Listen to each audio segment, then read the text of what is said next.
Bread Ford میں York shire ادبی forum کے زیر اہتمام 13واں عالمی مشاعرہ منعقد ہوا، جس میں دنیا بھر سے شعراء نے شرکت کی۔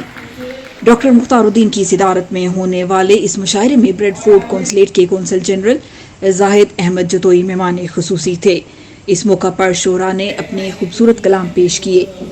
ادب سے دلچسپی رکھنے والے سامعین نے تالیاں بجا کر شعراء کی بھرپور انداز میں حوصلہ افزائی کی۔ وہی بے رنگ سی دنیا، وہی پاؤں کی زنجیریں۔ اور نظم ہے کہ فلسطینی جلے ہیں تو ہمیں کیا فرق پڑتا ہے،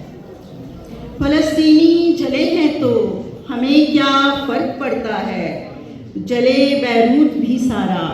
ہمیں کیا فرق پڑتا ہے، جلے افغان عراقی بھی جلا کشمیر بھی تو ہے، جلے افغان عراقی بھی جلا کشمیر بھی تو ہے، ہمیں کیا فرق پڑتا ہے، اسی ہی آگ کے شعلے پہنچائے ہیں اب ہم تک، اسی ہی آگ کے شعلے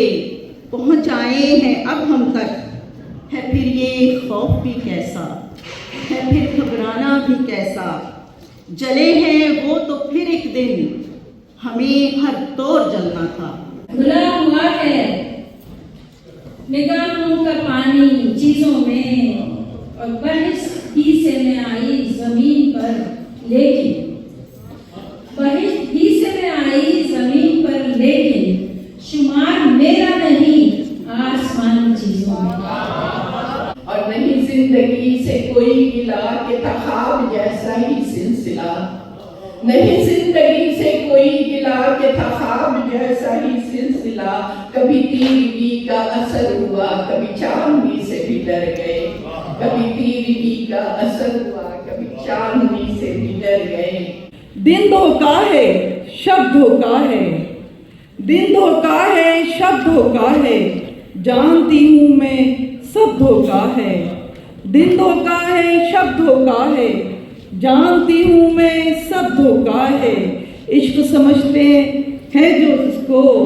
عشق سمجھتے ہیں جس کو، وہ بھی ایک عجب دھوکا ہے، وہ بھی ایک عجب دھوکا ہے۔ گزرے ہوئے سفر میں سفر مل نہیں رہا، چل بھی ادھر رہے ہیں جدھر مل نہیں رہا،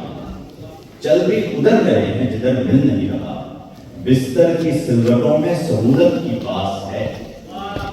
بستر کی سلوٹوں میں سہولت کی باس ہے،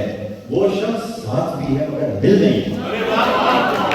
راکب کو ایک بار گرا دے جو رخش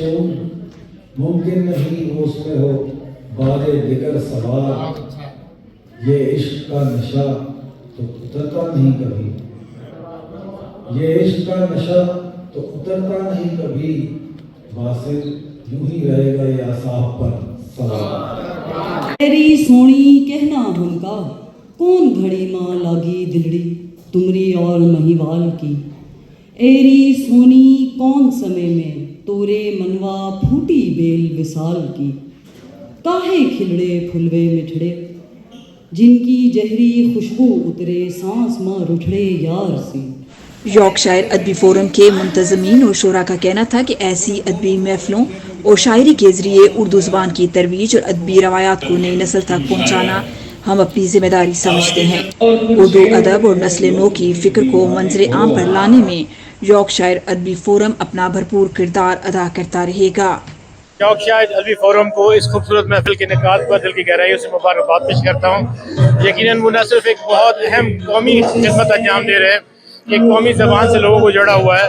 بلکہ ثقافتی سطح پر بھی اپنی ثقافت کو اور اردو زبان کو، اس کی شناخت کو زندہ رکھے ہوئے ہیں۔ غیر میں ہوتے ہیں تو ہماری اگلی نسل کے لیے مشاعرہ وہ بہترین راستہ ہے، وہ بہترین کھڑکی ہے جس کے ذریعے وہ اپنے معاشرے کو، اپنے ملک کو، اپنی ثقافت کو، اپنی زبان کو وہ چھو سکتے ہیں، محسوس کر سکتے ہیں۔ زبان کے بغیر انسان کی کوئی شناخت نہیں ہے، اپنی زبان کی حفاظت اسی طور پہ کی جا سکتی ہے کہ ہم اس طرح کی محفلیں کریں۔ اس موقع پر معروف گلوکار رفاقت علی خان اور بخت علی خان نے اپنی آواز کا جادو جگا کر شائقین کو جھومنے پر مجبور کر دیا۔